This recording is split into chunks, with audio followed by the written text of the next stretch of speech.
আজি মই ফুলনিৰ এন্থুৰিয়াম কিজোপা দেখুৱাও বুলি লৈছো।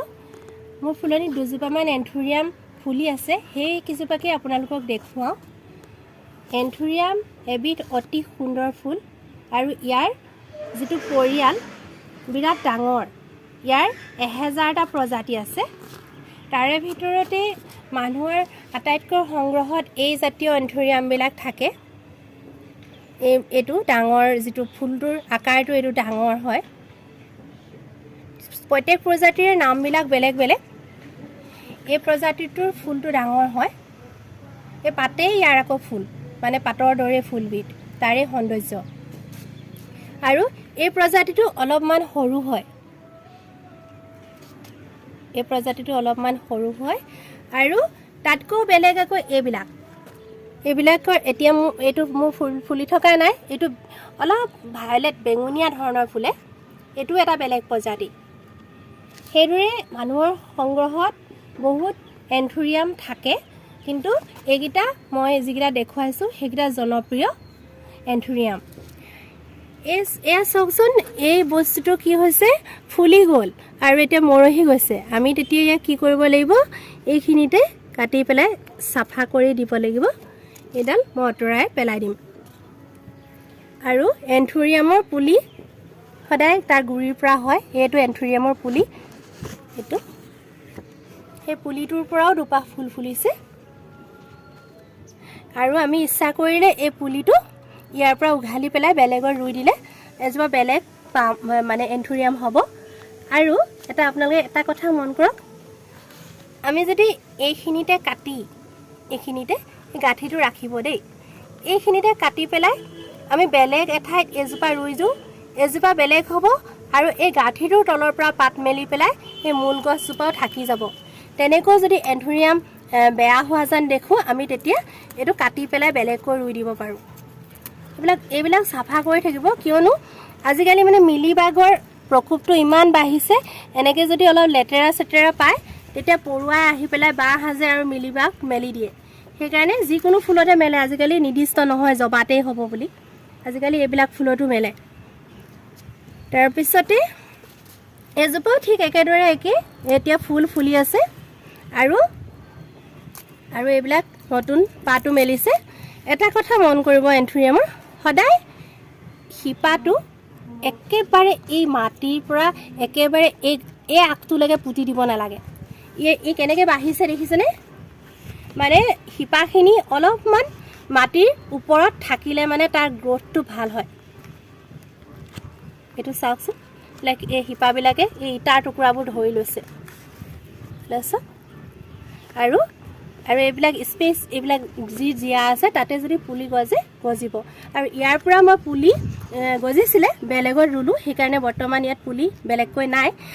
মই ইতিমধ্যে ৰুলোঁৱেই বাৰিষাত যিহেতু এন্থুৰিয়ামৰ গ্ৰ'য়িংটো ভাল হয়, সেইকাৰণে মই সেই সময়তে ৰুলোঁ। আৰু এতিয়া মূল গছ কেইজোপা আছে, এইটো পুলিও দেখুৱালোঁ আপোনালোকক এজোপাত থকা। এতিয়া আহিলোঁ মই এন্থুৰিয়ামৰ মূল কথা, পুটিং মিক্স আৰু তাক মানে ফুলিবৰ কাৰণে, তাক গ্ৰ' হ'বৰ কাৰণে লগা পৰিৱেশৰ বিষয়ে। এতিয়া মন কৰিব, পুটিং মিক্সটো চাব আপোনালোকে। এই পুটিং মিক্সটো চাওকচোন, একেবাৰে ফচফচীয়া। ইয়াত এইবিলাক দেখিছেনে, সৰু সৰু এঙাৰৰ গুৰি আছে। তাৰপিছতে মানে এইবিলাক কেঁচুসাৰ আছে। তাৰপিছত ইয়াত কক'পিট আছে। মানে পুটিং মিক্সটো এনেকুৱা হ'ব লাগে, মানে ৱেল ড্ৰেইন, যিটো পানী দিলেই ওলাই যায়। আৰু আপোনালোকে এনেকৈ নাৰিকলৰ যিটো বাকলিটো, সেইটোও ব্যৱহাৰ কৰিব পাৰে। এইটো চাওক, এয়া বাকলিটো, এইবোৰ নাৰিকলৰ যে এনেকুৱা টুকুৰাকৈ বাকলিবোৰ কাটিও দি দিব পাৰে, যিটো আমি অৰ্কিডত ব্যৱহাৰ কৰোঁ। এই বস্তুটোও দি দিব পাৰে, লগত দি দিব পাৰে। তাৰপিছত আৰু এটা প্ৰয়োজনীয় বস্তু হৈছে ইটাৰ টুকুৰা। এন্থুৰিয়ামৰ পুটিং মিক্সত ইটাৰ টুকুৰাটো দিবই। ইটাৰ টুকুৰাই তাক এটা জীপ দিয়াত সহায় কৰে। এন্থুৰিয়ামত মানে পানীতকৈ মানে কি হয়, জীপৰ প্ৰয়োজন, সেইকাৰণে ইটাৰ টুকুৰাবোৰ দিব লাগে। এইবিলাক চব মই ইটাৰ টুকুৰা এইটো কাৰণে দি থৈছোঁ যে পানীৰ জীপটোও ৰাখিব আৰু তাক মানে কি হয়, মাটিখিনি ৱেল ড্ৰেইন হৈ যোৱাটো সহায় কৰিব।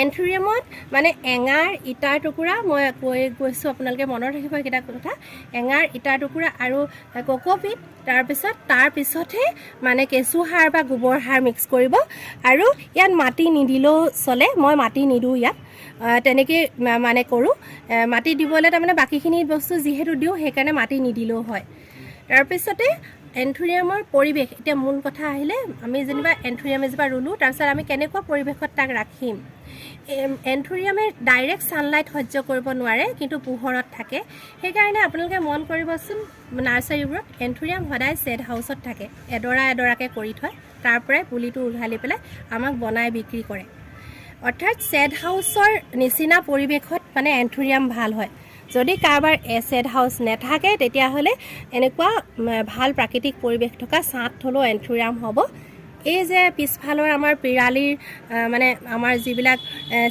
চেল্ফৰ ওচৰৰ যে অলপ ছাঁ পৰা ঠাই থাকে সেই ঠাইবোৰত এন্থুৰিয়ামটো খুব ভাল হয় সেইখিনি ঠাইত ৰাখিব পাৰে মই বাৰু শ্বেড হাউচত ৰাখিছোঁ কিন্তু যাৰ শ্বেড হাউচ নাই সেইসকলে এইটো মানে এন্থুৰিয়াম আপোনালোকে বাহিৰতে সেই ছাঁ পৰা জেগাত ৰাখিব পাৰে বহুতে আকৌ এন্থুৰিয়াম ড্ৰয়িং ৰুমতো ৰাখে কিন্তু সেইটো কথা মন কৰিব লাগিব ড্ৰয়িং ৰুমত ৰাখিবলৈ হ'লে সদায় খিৰিকীৰ ওচৰত পোহৰ পৰা ঠাইত হ'ব লাগিব কিন্তু আমি আচলতে ভিতৰত যেতিয়া ফুলবোৰ ৰাখোঁ পোহৰ পৰা ঠাইত হ'লেও বাহিৰৰ সমান গ্ৰ' নকৰে সেইকাৰণে মাজে মাজে প্ৰাকৃতিক পৰিৱেশ হ'লে মানে এইদৰে ৰাখিলেও 10-12 দিনৰ কাৰণে আকৌ প্ৰাকৃতিক পৰিৱেশত ৰাখিব লাগে আকৌ যেতিয়া ভাল হ'ব আকৌ লৈ যাব লাগে তেনেকুৱা বাহিৰ ভিতৰ কৰি থাকিলে ফুলবোৰ আমাৰ নষ্ট নহয়